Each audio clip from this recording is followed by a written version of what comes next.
Yeah, well, we missed one there as well. There was a question from Mark about what improvements or changes would you like to see on the actual devices, the physical hardware devices like Garmin's and so on. You got any thoughts on that? I think you're probably more experienced with the devices than I am. You've just been at the cycle show, playing with a lot of these things. Absolutely. Yeah, I was there last week and saw the new 520, which looks lovely. The biggest thing that comes to mind for me really is I hear a lot of comments from people who join my mailing list and so on. And, I ask people sort of what they're struggling with and so on. And I get a lot of people who struggle with how to use a Garmin and basically just saying the interface is terrible and so on. Some people get on with it, some people don't.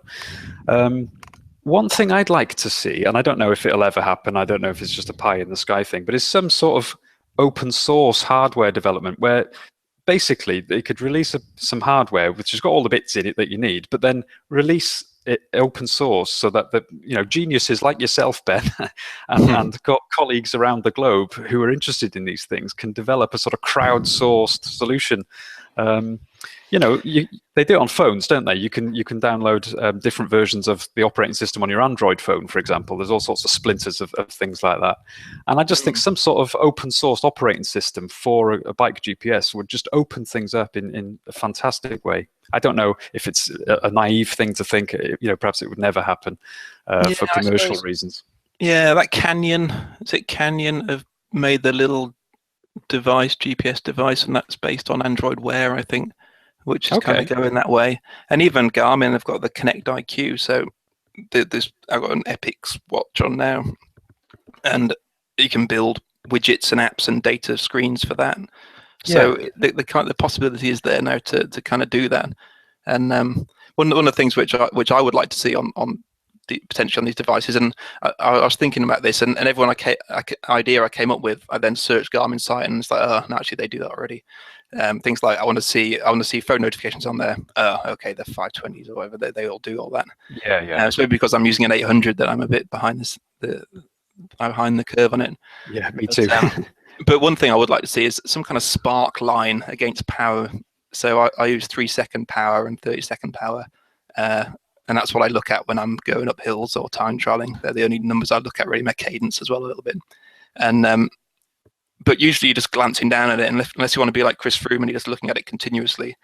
What I'd like to be able to glance at it every minute and be able to see how I've been doing over that minute. So if there was some kind of little spark line next to the live number that would give you an idea of how well you've been holding it, I think that'd be quite cool. Some might say, oh yeah, they've already got that.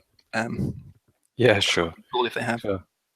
Just to throw another little curveball in there, 2 people in the chat have just mentioned we need some Veloviewer cycling jerseys. Oh, I've got. Have you got a stash of them somewhere? I've got a few left. So So in May I did take an order for cycling jerseys, and it was.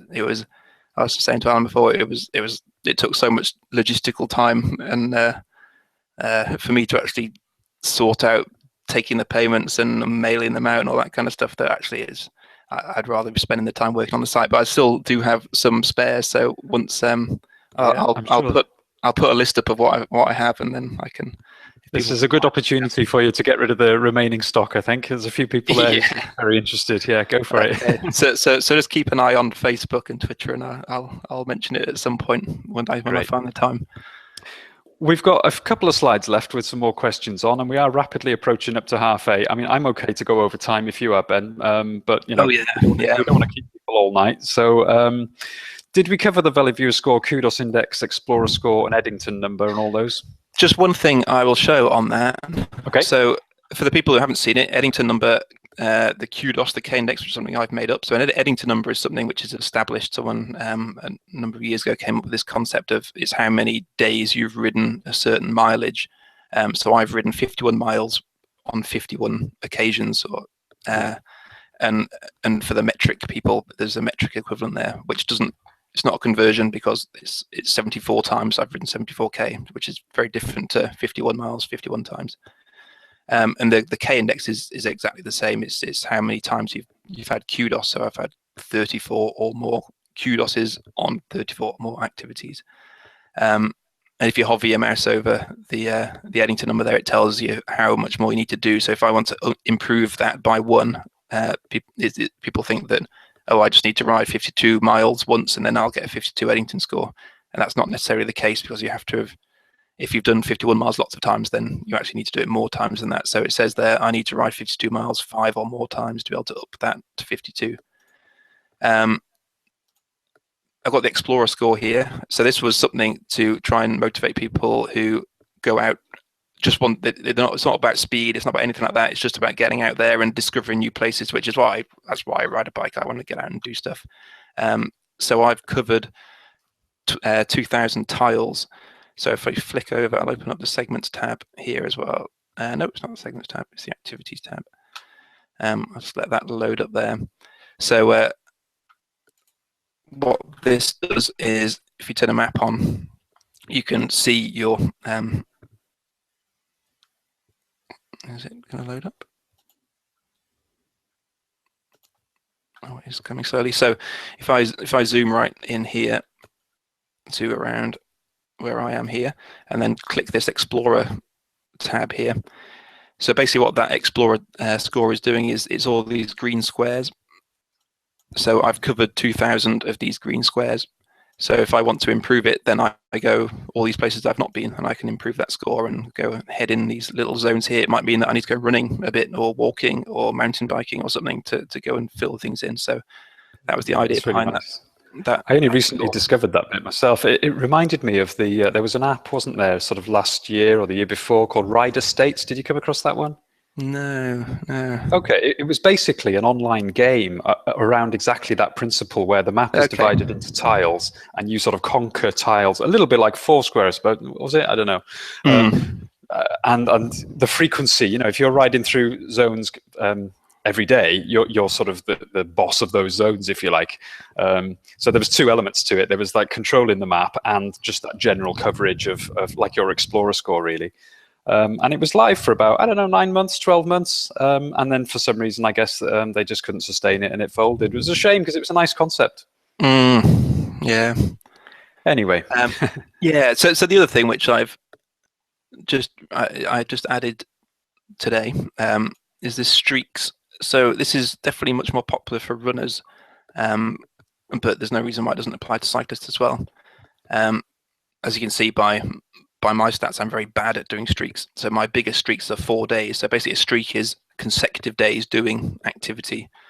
So yeah, if I hold my mouse over there, it will say that I've done 4 consecutive days, and I've called it a Ron Hill streak. So basically, Ron Hill, for the British people out there, they'll know Ron Hill. I think he used to compete for Great Britain in his younger days, but then he had a clothing firm.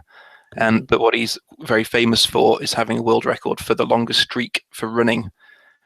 So for the running streak, you have to have done a mile for it to count, and obviously you have to do a mile every day. And he did a mile every day for 50 years.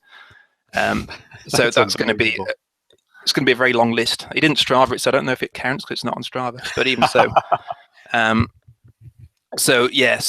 I've added this Ron Hill streak thing in here. If I just flick over to, I did just grab a screenshot of someone else's data who does a lot more of this kind of thing, and so he's got 34 consecutive days there, and it's coloured in to show you where your longest streaks are. So yeah, that's another way that you can try and target it. And Ron Hill, the clothing company, in October are going to be holding a little like a fitness awareness thing for trying to have trying to do a bit of exercise every single day for the whole of October. So this could be a way to chart your progress through that as well. I'll dig me tracksters out.